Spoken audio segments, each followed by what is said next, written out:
Sana dito tayo kasal. Dito rin kasi kinasal sila ng mom and dad.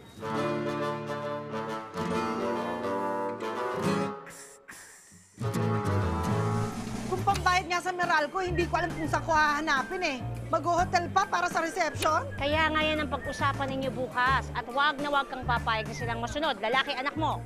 Tama! Mali! Bro, maling-mali ka doon. Alam ko naman wala tayong pera eh. Alam kong yun ang pinoproblema mo. Hoy, isa lang isa pinaproblema ko. Baka naman pwede pa natin maiulong ang kasal ng mga bata. Sa atin ng babae, Elaine, tayong agrabyado kung walang kasal. Eto na! Eto na! Eto na! Eto na!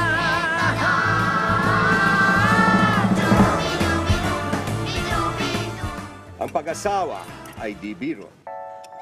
Hindi parang kanin na iluluwa kapag napasok. Pero naniniwala din po ako na kapag may tiyaga, may nilaga.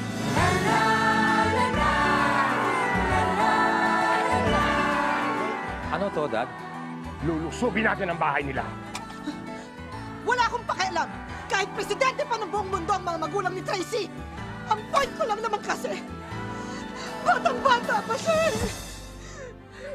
Batang-bata ka pa at marami ka pang... Social ako. High maintenance ako. Sheltered ako. Ano pa?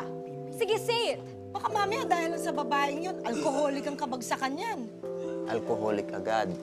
Ikaw naman, parang hindi ka duman sa pagkabata. Walang tigil ang gulo sa aking pag-iisip. Ang umaayaw ay hindi nagwawagi. Ang nagwawagi ay hindi umaayaw. Ang lumalakad ng mabagal kung matinik ay mababaw. Ang lumalakad ng matulin kung matinik ay malalim. Naiintindihan ko yung sinasabi mo, ah. Bato-bato sa langit, ang tama ay huwag magalit.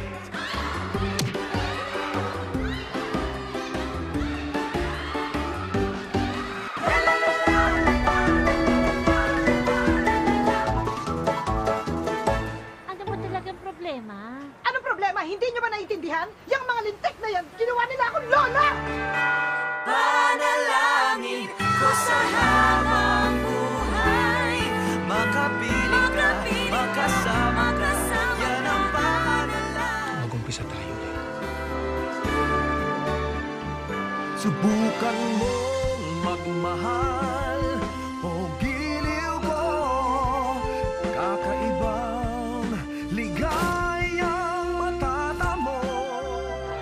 Okay ka na.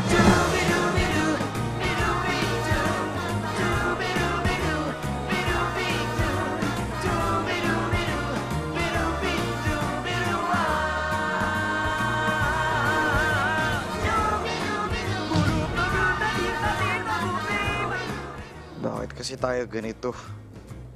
Bakit tayo dukha? Magdrama-rama. Sa hapon. Babati!